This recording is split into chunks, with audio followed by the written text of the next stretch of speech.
Welcome to the Healthy Skin Show with Jennifer Fugo, where we're flipping everything you've been told about your chronic skin issues upside down and connecting you with alternative solutions your dermatologist never told you about. Welcome back to episode number 281 of the Healthy Skin Show. In today's episode, we are going to dive into that question about why protein intake is so important, not only for skin health, but also for your overall general health. My guest today is what I would describe as an expert in protein, and not just looking at protein in terms of numbers, but also the quality and what we know now based on current research as to why protein intake is so crucial for good health. As I shared, I have a really great guest today, a guest whom I've known for the last number of years, and I'm so excited to have her here on the show. Her name is Dr. Gabrielle Lyon, and she's a Washington University fellowship-trained physician in nutritional science and geriatrics, and is board certified in family medicine. Dr. Lyon is the founder of the Institute for Muscle Centric-Medicine. She works with the leaders, innovators, mavericks, and executives in their respective fields. In addition, Gabrielle works closely with the Special Operations Military and has a private practice that services patients worldwide. And not only does Dr. Lyon have a huge social media following, she's also the host of the Dr. Gabrielle Lyon Show, to help her listeners dive into the science behind attaining lasting quality of life. So without further ado, let's dive into today's conversation. Dr. Lyon, thank you so much for being here. I really appreciate it, and I'm excited to have you here today. We're going to talk all about protein. I am so thrilled to be here, especially talking about protein, because I know that your audience is really interested in skin. Mm-hmm. But, they always say that skin is the largest organ in the body. It's not, quite frankly. It's actually muscle.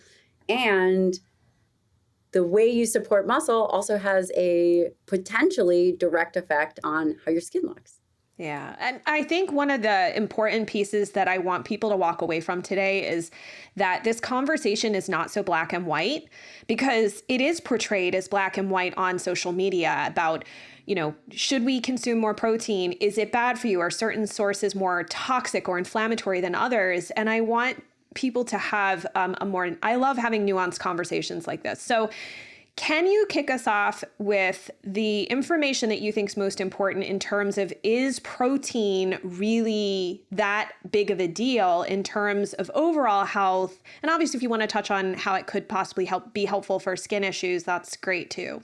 Yeah, you are very wise to focus on protein. And when we think about protein, it's really actually a very complex topic, because it's made up of 20 amino acids. A dietary protein typically has 20 different amino acids, 9 of which, in terms of what make up our body, are essential, meaning we must get them from the diet. Those 9 essential amino acids are available in various amounts from food that we eat. Right now, we're hearing a lot of narrative talking about how protein can shorten longevity. Protein, is creating the issue of cancer, of anything and anything in the environment. You name it, it's probably protein's fault. Unfortunately, it's so sad. When you hear arguments like that, they're typically not correct, right? We have an essential need for dietary protein. We don't have an essential need for carbohydrates. The amount of essential fatty acids that we need are much lower than that would be compared to dietary protein. Protein is arguably the most important macronutrient, and it's responsible for really everything, every turnover in the body. It's responsible for your gut turnover in terms of being able to support it, organ turnover, liver, brain, everything, hormones, skin, and most importantly, from my perspective, muscle. Muscle is the organ of longevity, and when muscle mass decreases, your survivability for all things goes down. Can you just extrapolate upon that a little bit about this importance of muscle in terms of longevity? Because for some individuals with very long-standing chronic health issues, especially when you can't exercise, you start to, some individuals become bedridden based on how severe their symptoms are. Why are muscles so important? Well, muscles are important, really. I think about it in two major categories. I think about it from the physical domain, exactly what you said. When an individual goes into bed rest, your lower body becomes weaker. Of course, your upper body becomes weaker, but typically people don't walk on their hands. And when an individual falls and breaks a hip or they are unstable on their feet, that is really the kiss of death. We've all seen not necessarily our parents, but perhaps our parents, older individuals, fall, break a hip, and never make it out of the hospital. So from a physical perspective, and I'm not talking about fitness performance, which is arguably where the focus on muscle has always been, really is about physical and athleticism. I'm much more interested in as a health marker, as a health biomarker. When you think about muscle, you must think about strength, stability, being able to carry out activities of daily living, being able to pick up your computer or go get groceries, do kind of fundamental things, brush your teeth. When that decreases, when someone has a chronic health condition, your body really depends on muscle to be able to support increasing metabolic processes. For example, if you have an infection, if you have cancer, anything that creates a very high metabolic load, and that's kind of a catch-all term in terms of what I'm talking about, but really a stressor. Any kind of stressor is going to rely on muscle or the foods that you're eating, but really the reserve of amino acids are in muscle. So that's one aspect. So strength, body armor. The other aspect and really important perception of muscle, which I think that we're seeing more of, is muscle as a metabolic regulator. We hear about diabetes, insulin resistance, obesity. I would say that obesity and insulin resistance, those things, in my opinion, begin in skeletal muscle. And insulin resistance is really at the core and foundation of subsequent problems, right? Everyone talks about insulin resistance, diabetes, cardiovascular disease, Alzheimer's. Much of these metabolic diseases begin in skeletal muscle first. This episode is brought to you by my line of professional grade supplements called NutriQuel. I crafted these supplements especially for those struggling with chronic skin rash issues and based the formulations on my extensive research and clinical experience in my private practice. They are made from the highest quality ingredients and tested to be free of different allergens so that you can support your gut, liver, and overall health with the formulas that I've found work best for my skin rash warrior clients without triggering a flare. I'm excited to share them with you, so check them out at quellshop.com and use the coupon code GET15OFF to get 15% off your first order.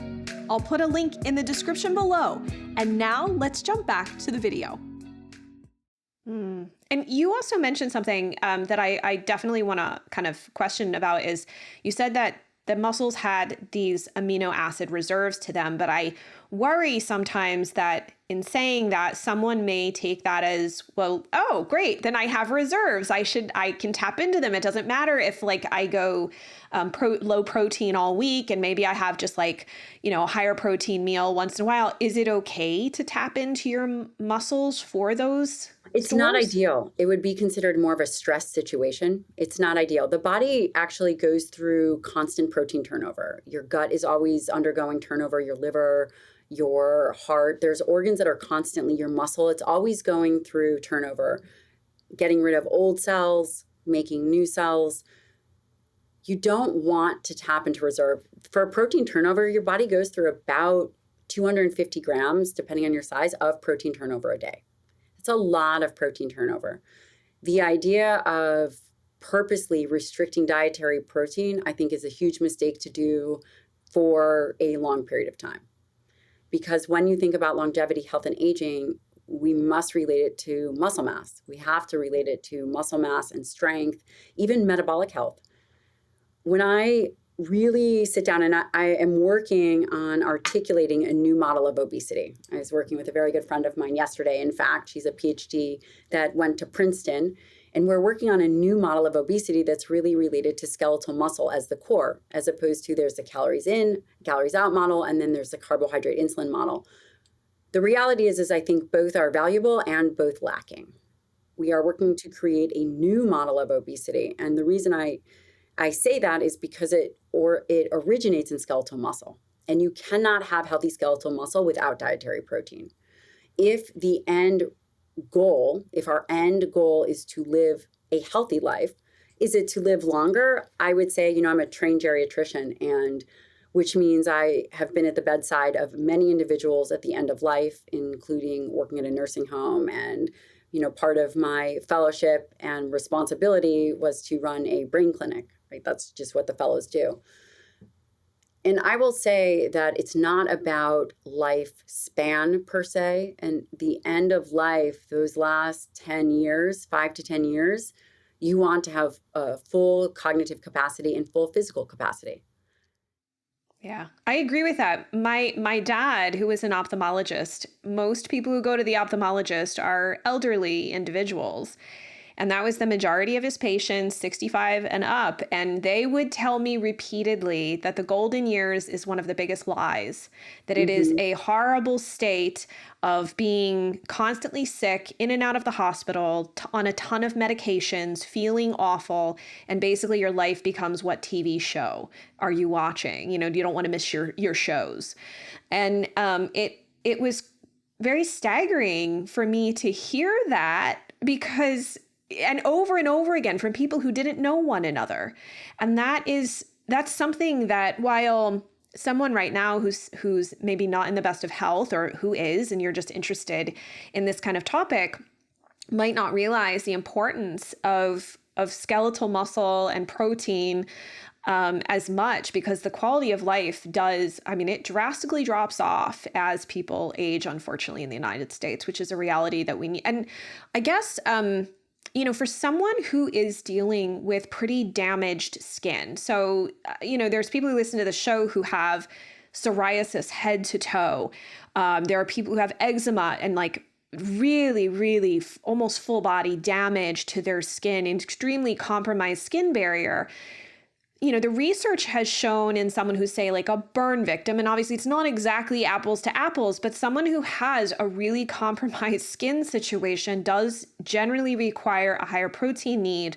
Do you feel like this would qualify for someone who has pretty damaged skin? Obviously, there's a need for skin turnover and whatnot, but does that, in your opinion, qualify as a need for more protein in the diet? That is a wonderful question. You mentioned burn victims, and when you think about burn victims, there's a percentage in which the burn would cover the body, is how they grade the burn victim, right? And what we do know is one of the very critical treatments of a burn victim, aside from skin flaps, aside from really caring for that external wound, is dietary protein. And that's easily above and beyond. I've seen numbers up to 3.3 grams per kilogram. Wow. I've seen numbers up that high in terms of treatment. What you're asking is, in terms of skin turnover and really kind of that inflammatory skin state, would protein be beneficial? I absolutely believe that it would.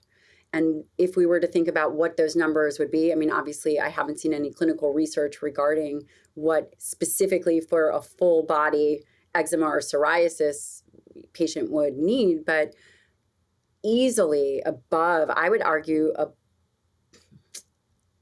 the minimum 1 gram per pound ideal body weight, at the minimum.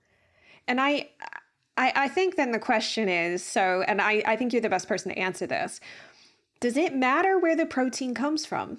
Because we have some... And also for skin turnover, we're talking about, right? So what you're really asking is the animal versus plant question. Yes. So I've been doing this for 20 years. And when I was in my undergraduate, when I first met my mentor, who is a world-leading protein expert, Dr. Donald Lehman, there wasn't these conversations. They were not nearly as prevalent or pervasive as they are now. Should you eat plant protein? Should you eat animal protein? And I'm going to tell you why. The reason is the quality of protein is purely in numbers. It's a hard, fast biological value that doesn't change.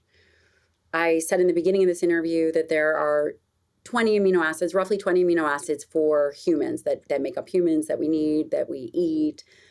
Of those 20 amino acids, 9 of which are essential. Of those essential amino acids, and that's really what determines protein quality because it's a need. Of those 9 essential amino acids, there's a handful of amino acids called branched chain amino acids. Branched chain amino acids simply refers to the structure, right? It has a branched chain, a structure of that amino acid. That is one of the groups. So it's leucine, isoleucine, and valine. And out of those amino acids, leucine is the primary driver for muscle protein synthesis for the overall health of the muscle. I hate to oversimplify it. The body needs all these proteins, right? And the muscle needs a full spectrum of these proteins. And the reality is animal-based proteins are more bioavailable and have more of the essential amino acids. It's not like this is a numbers game. So no, plant and animal protein are not equal, but could you go plant-based and get the amount of protein that you need? If we are strictly speaking about protein, yes, you can. But I think that's a very limited view, especially for someone with skin issues. You're going to need zinc, iron, selenium. You're going to need the components within the food matrix of the entire product to help, especially with healing. And we know that the bioavailability of these nutrients in plants is just lower. And so if someone is, if for whatever reason, someone decides that they're going to shift their protein powder over to a vegan protein powder and they're going to start shifting their meals over to more plant-based options in terms of protein intake, with time, do we start to see the depletions of these key amino acids in their system? Great question. It depends on what the rest of the body, what is making up the rest of their food. And also if they're willing to supplement, and they're very diligent on supplementing with creatine, very diligent on supplementing with iron and zinc, are they going to be able to supplement with all the other things like anserine and carnitine? Probably not. So over a period of time, do I think that it can be problematic? I do. I do think over a period of time, it can be problematic if we are thinking about long-term. And also, what about bone health? Bone is made of protein. And in order to eat whole foods, if you're talking about a whole foods plant-based diet, you're talking about a lot of carbohydrates. And if your muscle mass is already limited, right, because muscle, another primary aspect about muscle, which I touched on, was the metabolic aspect. One role is the site of glucose disposal, simply meaning the carbohydrates that you eat. How I like to think about muscle is really muscle as a suitcase. And the storage capacity of muscle is where you're going to stuff your glucose in. If you are bedridden, if you are in a chronic catabolic state, if you are not resistance training, eating dietary protein, your suitcase goes from being a large suitcase to a carry-on. Oh, wow. So if it goes from going to a large suitcase to a carry-on, then there's only so much you can fit in that carry-on. All the rest of the glucose is going to stay into the bloodstream. So now you are limiting your storage space, your body's protective armor, and likely decreasing strength. And over a period of time, this muscle tissue begins to look like a marbled steak. That is an I like that analogy. I like visuals. I'm a very visual driven person. And I think that'll be helpful for people who are listening to this to imagine that type of situation. The other question that I had for you, because I noticed it in your notes and I had never really thought of this before. With these skin issues, we know that they are associated a lot of times with certain cytokines, and that's why we have biologic drugs being produced and JAK inhibitors, for eczema, psoriasis. They're now using them for vitiligo and all these different skin issues. So we know that there is a very distinct immune component to what can drive these issues beyond like, oh, I have an allergy to my laundry detergent, or something like that. So how does muscle play a role, or even just protein? How is that associated with immune function? I think This is a very important topic, and this is really about exercise immunology. The topic you're now moving into for the listener is exercise immunology. Muscle is an endocrine organ, and an endocrine organ is simply an organ that secretes something, a protein or a hormone, and it, has impact systemically, locally to the tissue and on itself. When you contract skeletal muscle through exercise, whether it's resistance exercise or aerobic exercise, muscle tissue, skeletal muscle tissue, which is the muscle that you have voluntary control over, secretes myokines. And they are also known as cytokines. And I'll give you an example because your listener is likely very savvy to skin cytokines, which would be, say, interleukin 6 or interleukin 15. A very interesting phenomenon happens in the exercise effect. Contracting skeletal muscle secretes multiple myokines. There's hundreds, if not thousands of myokines that are still being identified. The big one that we know that's in the literature, and this is largely spearheaded by a woman named Penderson out of Copenhagen, is interleukin 6 and interleukin 15. When you contract skeletal muscle, you see a 100-fold increase in, for example, interleukin 6. And for the skin person, they're thinking, oh, well, that's not good. You're increasing the cytokine of interleukin 6. What about this cytokine storm? Interleukin 6 secreted from skeletal muscle has a different effect on the body than interleukin 6 secreted from cells of the immune system. And in fact, it actually interplays and lowers systemic inflammation. Obviously, exercise in itself is an inflammatory process, but subsequently there is a lowering of interleukin 6 and counterbalancing things like TNF alpha, which are also highly inflammatory. Yes, and that's a lot of people have psoriasis and IBD. They are familiar because Humira and Enbrel are two drugs used to block tumor necrosis factor alpha.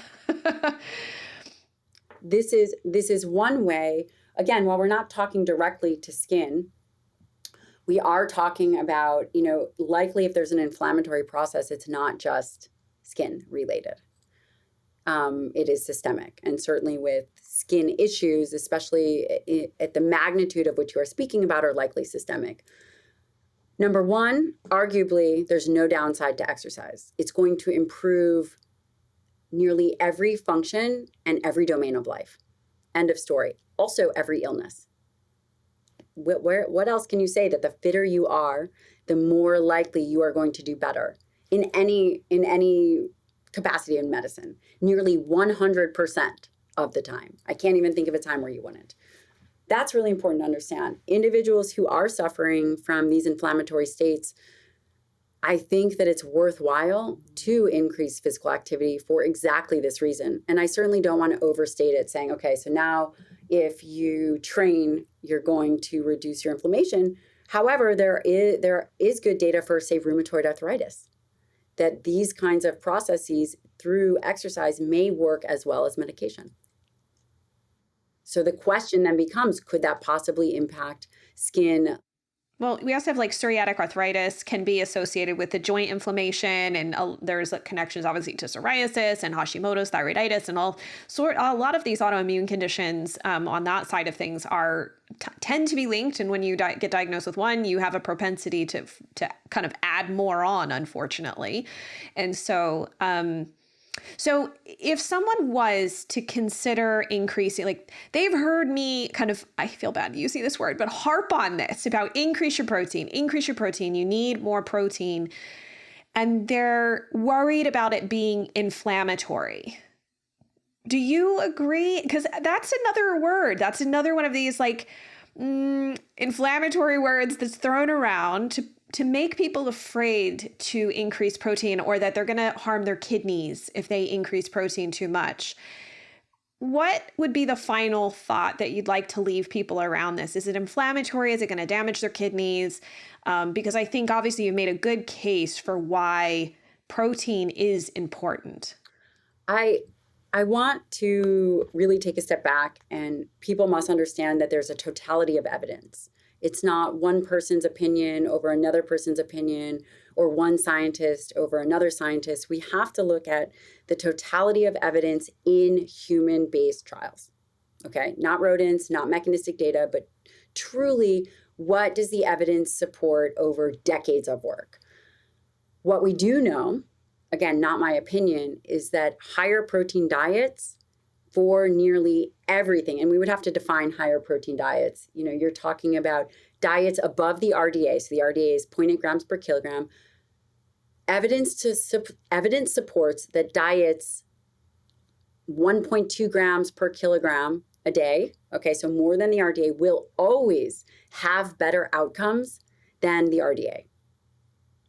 They will have better body composition. Of course, you have to look at the quality of study, better body composition, better glucose regulation, able to retain more lean muscle mass.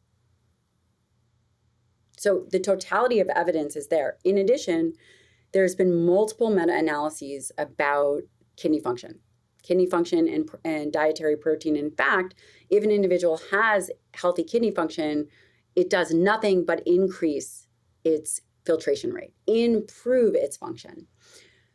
So then the bigger question becomes, why such controversy over dietary protein? The next question, the next logical question after that question is, who stands to profit with these narratives?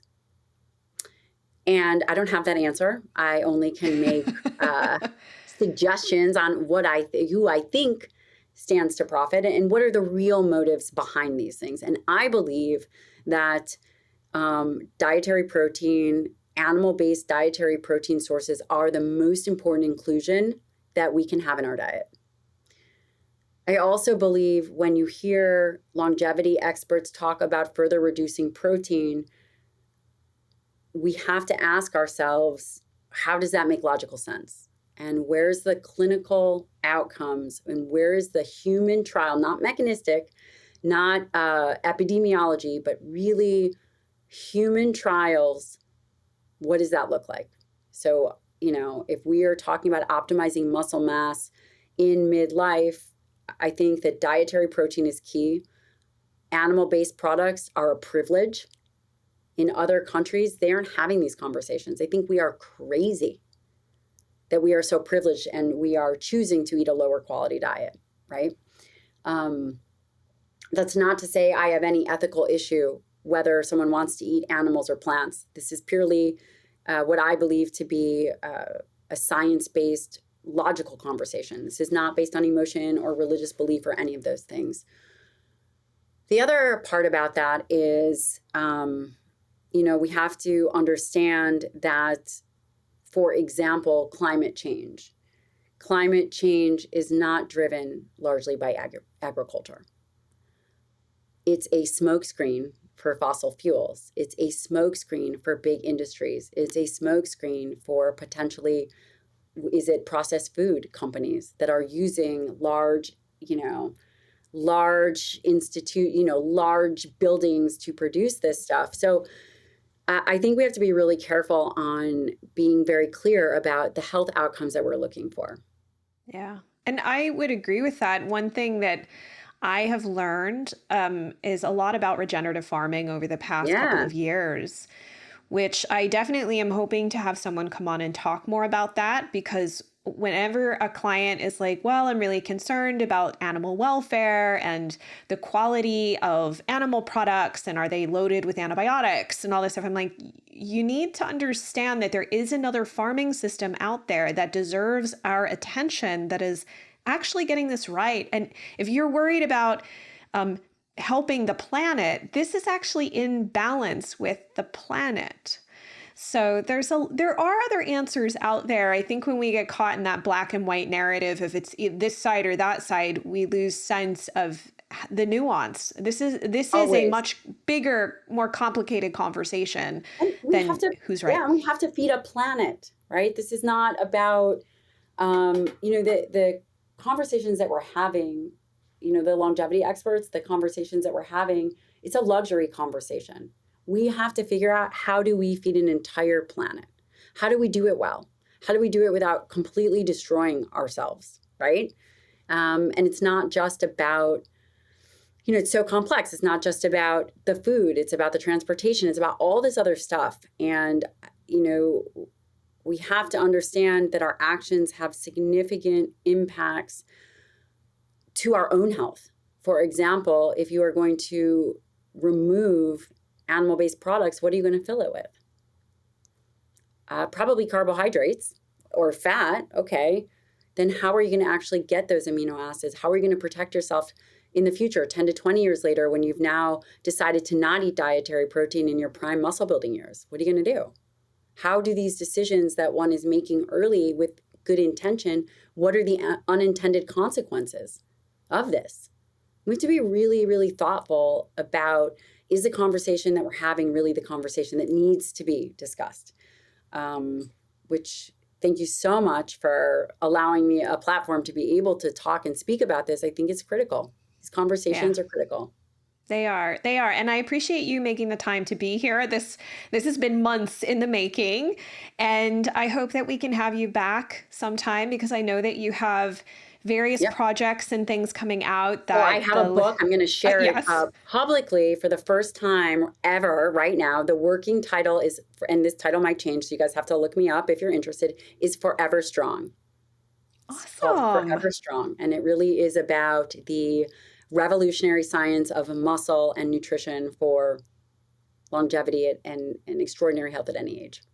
Well, I think it's going to be an amazing book. I'm very excited for it. And we'll have to have you come on also maybe to talk more about the book again. But thank you so much for being here. It's just been an honor. And I appreciate you also coming at this from an approach that's not it's not loaded full of fear and emotion based. Like, I think that's where we start, this conversation goes sideways. We just have to talk about the facts, and also that this is nuanced.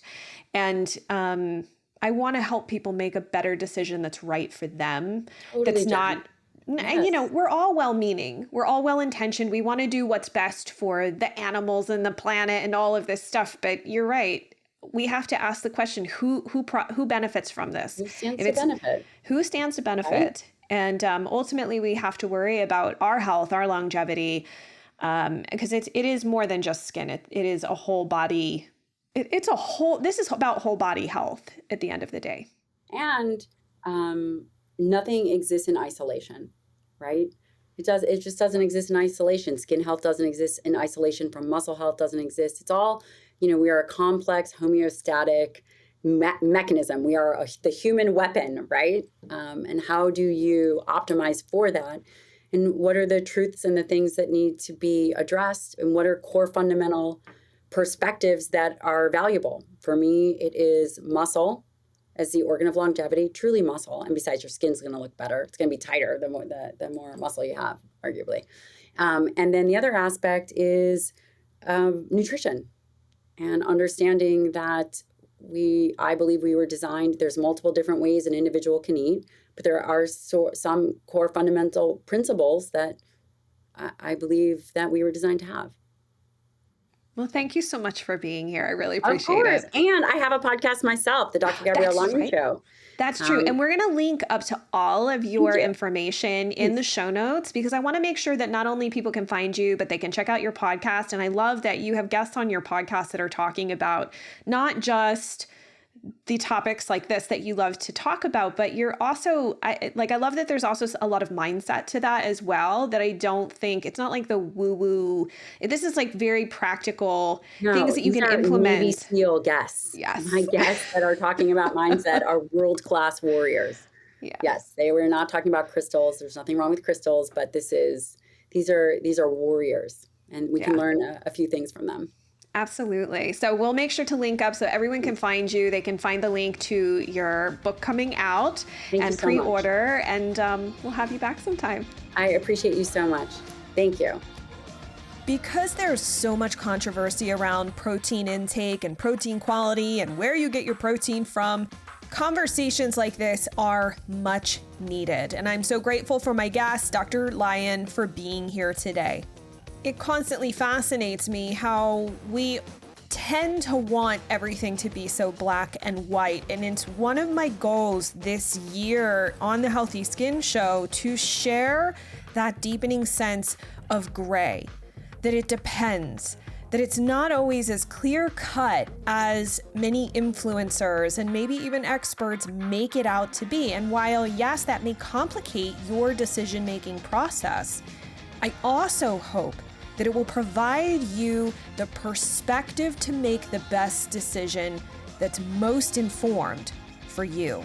So if you loved this conversation, or maybe even if you have a big bone to pick with it, you can share your questions, comments, and thoughts, as well as see the additional resources and go check out Dr. Lyon's upcoming book called Forever Strong over at skinterrupt.com/281. That way we can keep the conversation going.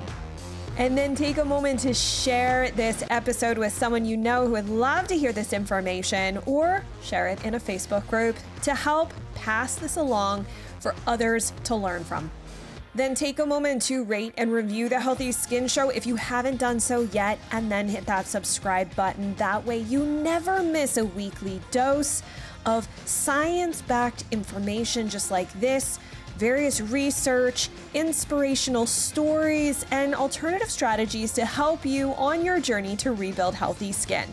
Then let's connect over on Instagram. I'm at Jennifer Fugo. Thanks so much for tuning in, and I look forward to digging deeper with you in the next episode.